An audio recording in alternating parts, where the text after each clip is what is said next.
Hello students, आप सभी का हमारे चैनल हाई पेस एजुकेशन में स्वागत है। इस क्लास में हम देखेंगे क्लास 10th हिस्ट्री का chapter the age of industrialisation. इस क्लास में हम देखेंगे इस चैप्टर के जितने भी इंपॉर्टेंट क्वेश्चन आंसर्स है वो हम कवर करेंगे। स्टूडेंट्स, ये क्वेश्चन आंसर्स बहुत ही ज़्यादा इंपॉर्टेंट है और जो भी प्रीवियस ईयर्स के बोर्ड एग्जाम्स में ये पहले से आ चुके हैं, तो इस वीडियो को अच्छे से समझने के लिए इसको एंड तक ज़रूर देखना। तो चलिए स्टूडेंट्स, हमारा स्टार्ट करते हैं chapter the age of industrialisation. हर पेज को रीड करने के बाद मैं उसे लैंडस्केप में करूँगा, जिससे आप इन क्वेश्चन आंसर्स का स्क्रीनशॉट भी ले सकते हो और बाद में आप इन क्वेश्चन आंसर्स के प्रिंट आउट भी निकलवा सकोगे। चलिए स्टार्ट करते हैं। हमारा फर्स्ट क्वेश्चन है, distinguish between industrialisation and proto industrialisation. So first we'll read about the proto-industrialization. So first point, under this the whole process of production was decentralized. Second point, as the process was decentralized, so it was difficult to supervise and maintain the quality. Third point, goods were produced by a vast number of producers working within their family farms and modern factories. Next we'll read about the industrialization. First point, under this the whole process of production was centralized. Second point, as the process of production was carried under one roof, so it was easy to supervise and maintain the quality. Third point, goods were produced by professional workers. Next question, what was spinning jenny? It was the machine devised by James Hargreaves to speed up the spinning process. The machine could set in motion a number of spindles and spin several threads at the same time. Students, you can take the screenshot after pausing the video. Let's move on to the next question.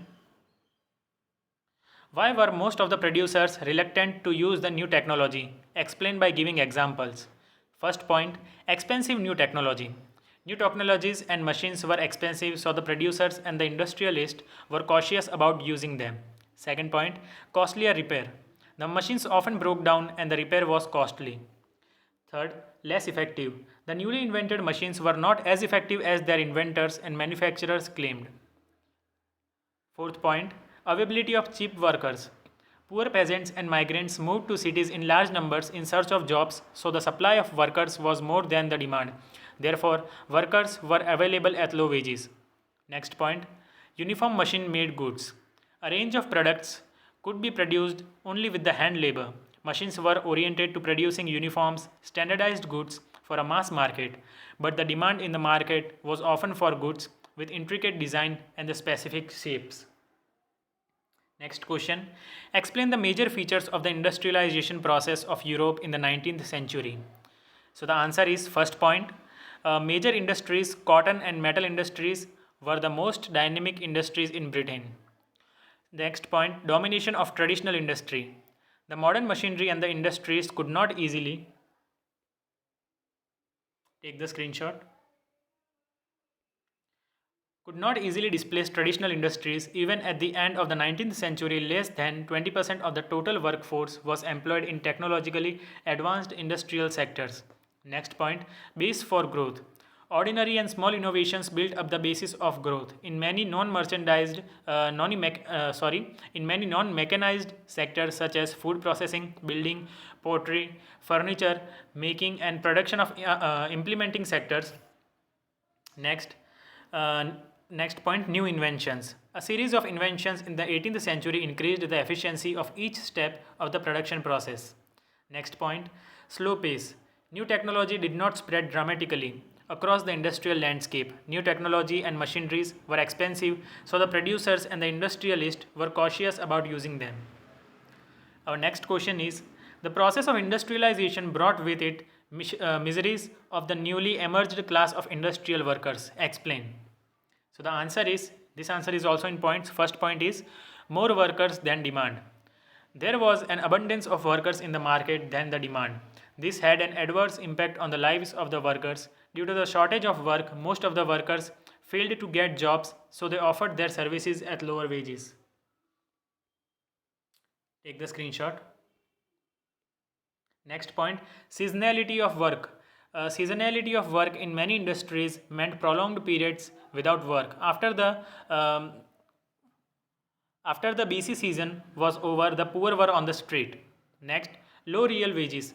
Though the wages increased somewhat in the early 19th century, but the increase was nullified by increase in prices. During the Napoleonic wars, the real wages fell significantly. Next point, poverty and unemployment at the best of the times. Our next question is, what steps were taken by the East India Company to control the market of cotton and silk goods? So answer is, in first point, monopoly right. Once the East India Company established political power, it asserted a monopoly right to trade. Next, new system.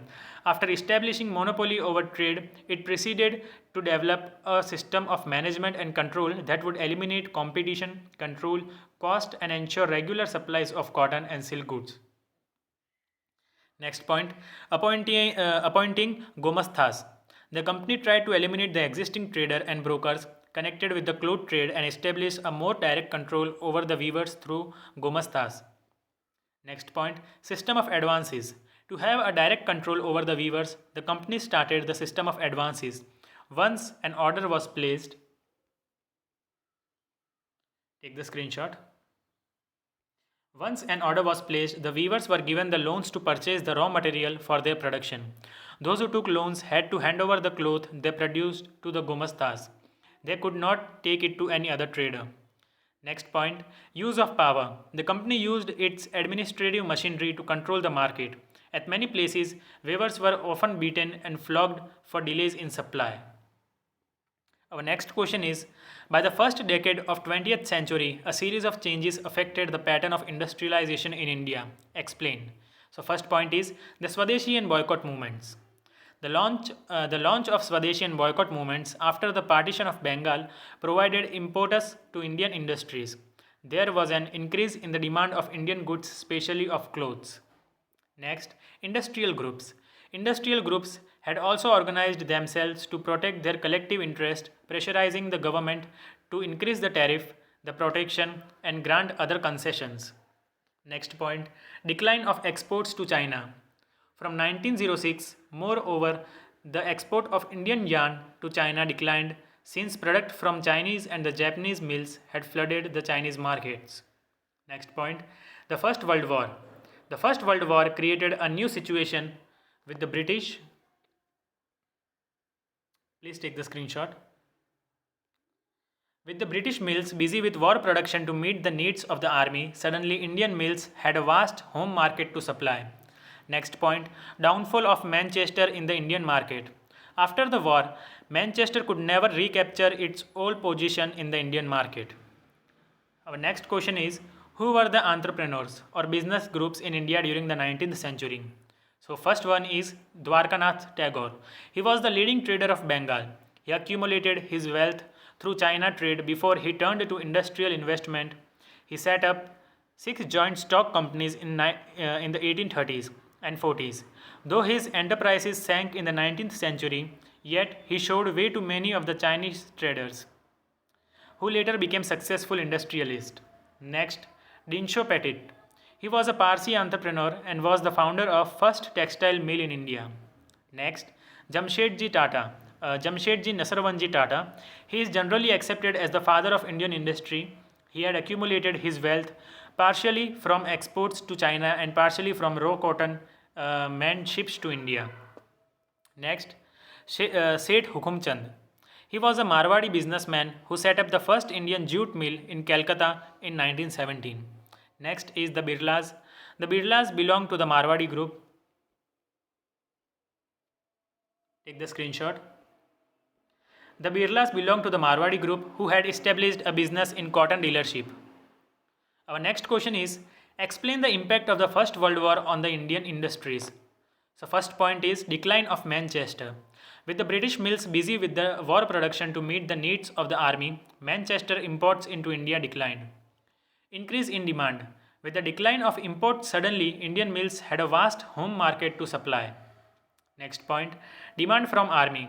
As the war prolonged, Indian factories were called upon to supply war needs, that is jute bags, clothes for the army uniforms, tents and leather boots, horse and mules, saddles and a host of other items.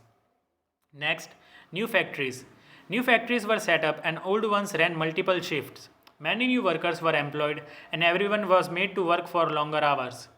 Over the war years, industrial production boomed.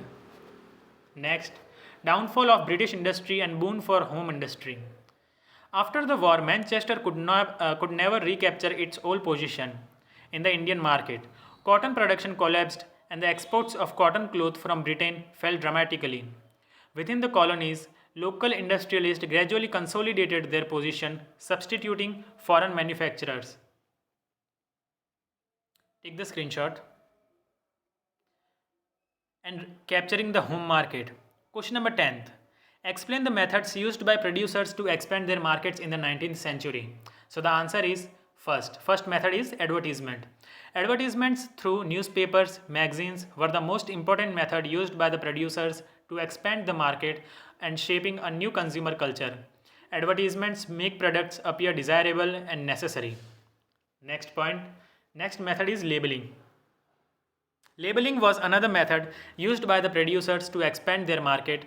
When Manchester industrialists began selling cloth in India, they could label an image on the cloth bundles. Next method is by calendars. By the 19th century, manufacturers were printing calendars to popularize their product. They were hung in tea shops and in poor people's homes just as much as in offices and in the middle class apartments.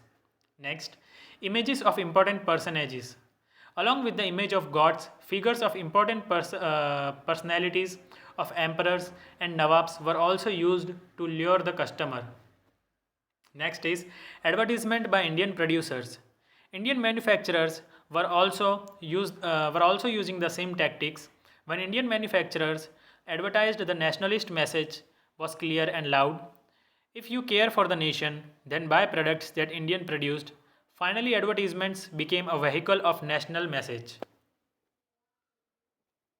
Take the screenshot.